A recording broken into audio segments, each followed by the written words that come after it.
If you don't look like this when you're making your gyoza, I don't know what to tell you.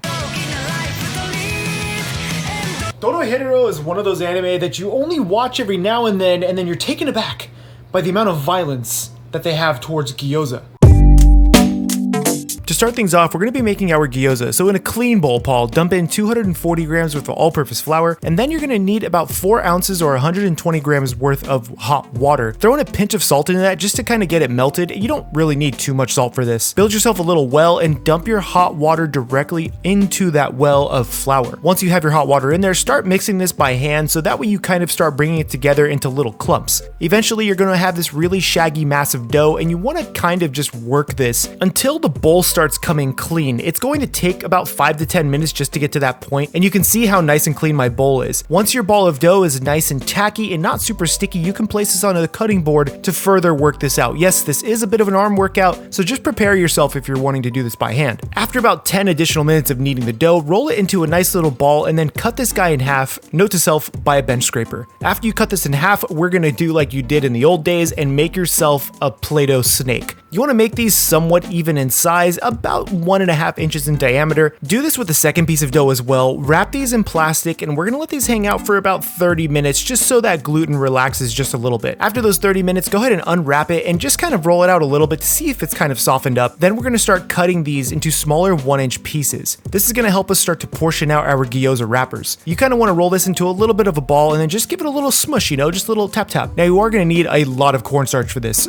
On a wax paper or parchment paper lined sheet tray, sprinkle a little bit of cornstarch on there and then a little bit onto your piece of dough and start rolling this out gently. We're going to roll these out to a little bit bigger than about 3.5 to 4 inches in diameter, so that way we can also use a cookie cutter to get that really nice cylindrical shape. This is a little extra. You really don't have to make these with a cookie cutter if you just want a nice rustic shape, but I like the way these come out. The only thing is these are a little bit thick, but we're going to go with it for now. So go ahead and portion out the rest of your dough and start rolling these all into balls, and then continue the process of, yes, making gyoza wrappers. This does take some time, so be patient with it, or, just go buy some from the store. You're not going to hurt my feelings. As you roll out each gyoza wrapper, you do want to make sure that there is a little bit of cornstarch in between each layer if you are stacking them like I am, otherwise you're going to have a bad time. Now for all of these scraps can actually be rolled out one more time. It is going to take some time to bring this back together, but what you're going to do is slowly bring the outsides in towards the middle and then start kneading it on the table. You can roll this out to about the same thickness as we have the other gyoza wrappers, but it will be a little bit more effort. Once you have this fully rolled out and sheeted, what we're going to do is just cut circles directly out of this. If you really wanted to save the scrap, you can honestly turn it into some boiled noodle and it might be okay.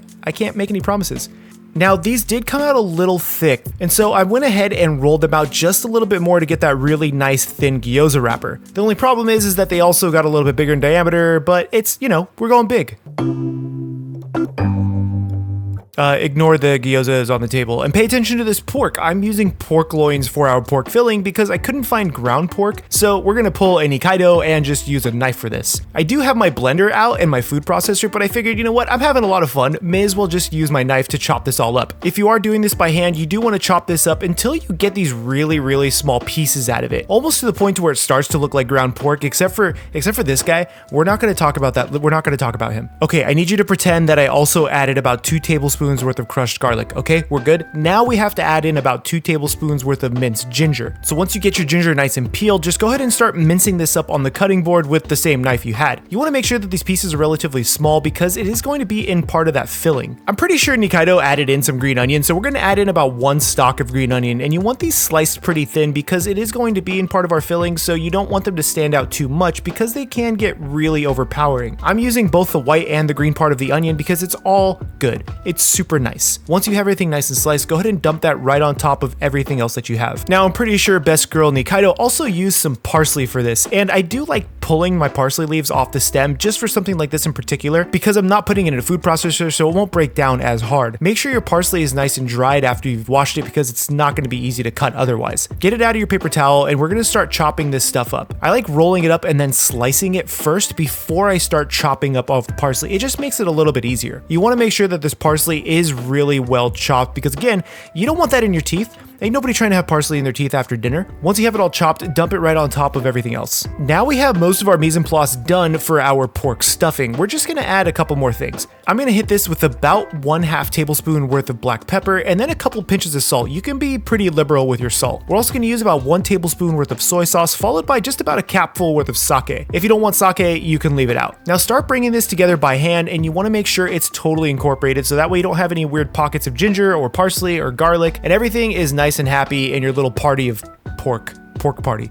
Pork party? What? Grab yourself a lid, the right lid, Paul. What is happening today? Once you grab the right size lid, I like to let this sit for about half an hour and just let all those flavors mingle for a little bit.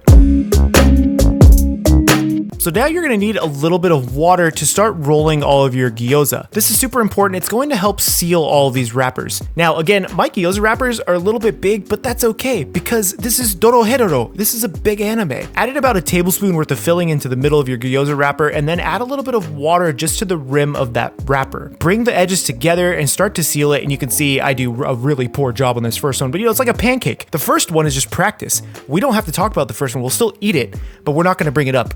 I mean, it's still really ugly looking, but it's gonna be okay. We're gonna eat it. You wanna start crimping these together, and the way to do that is to bring a part of the wrapper over your thumb or your finger to kind of make this little crimped shape. This is gonna take some time and practice, and to be honest, I need a lot of time and practice. You wanna repeat this process with all of your gyoza, however many you're doing. I think I have about 20 or so here, and as you go forward, you're going to see that it does get easier. You start to get faster, you start to learn how to do this, and even the second one was a little bit nicer. But as I finish these gyozas and I reflect on my time of making these, I'm really happy with how they came out. Now, since I'm not going to be cooking all of these ahead of time, what's really great is you can freeze these and they cook really nicely right out of the freezer later. I'm only cooking off 7 of these for the wife and I, but I want you to see that you can freeze these and have them for a party or guests or just, whenever you're feeling a snack. In a nice size saute pan, I'm using about a 10-inch pan here. Go ahead and add about 2 tablespoons worth of oil. You'll know when your oil is hot when your gyoza start to sizzle when you place them into the oil. This is super important because we want to start searing off the gyoza before we actually steam them. They're not going to cook from sizzling in this oil. They are going to cook from actually steaming with water. I couldn't decide if I wanted them right side up or laying down, but I decided that we're just going to lay these down because these are some thick boy gyozas. Now, keeping these over a medium heat, just check and see if you have any color on your gyoza. If you have color like that, then you are ready to start steaming them. And to steam them, I add in about 2 ounces worth of water. You don't want a tremendous amount because you don't want to drown them, but just throw the lid on it afterwards and let these steam for about 8 to 10 minutes. If they start steaming and they don't feel like they're done by poking them, add in a little bit more water and let them go for another couple of minutes. You'll know when they're done by when they're firm. This is kind of how I test it. Otherwise, you can temp these to 160 degrees Fahrenheit and you'll be set. This is kind of awkward, but Uber Eats just left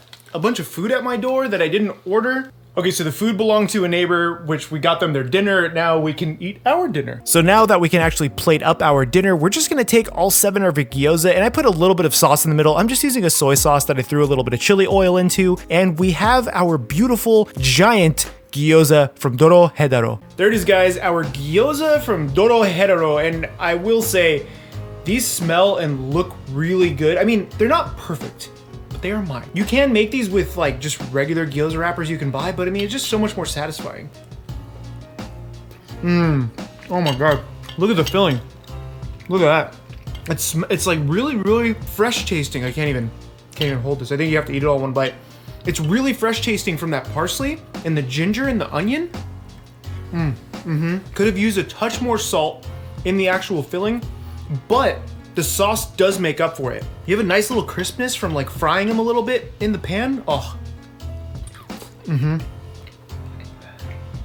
All that time and effort, that is worth it. Just like my Patreon's worth it, where you can get a whole bunch of extra really cool goodies and some behind the scenes stuff. I absolutely love gyoza, and they're one of my little favorite appetizers to order anytime I can find them. But knowing that you can really make them at home, that doesn't take too much effort. Put on some music, make it yourself. My name is Chef PK. Get subscribed, and remember, keep playing with your food.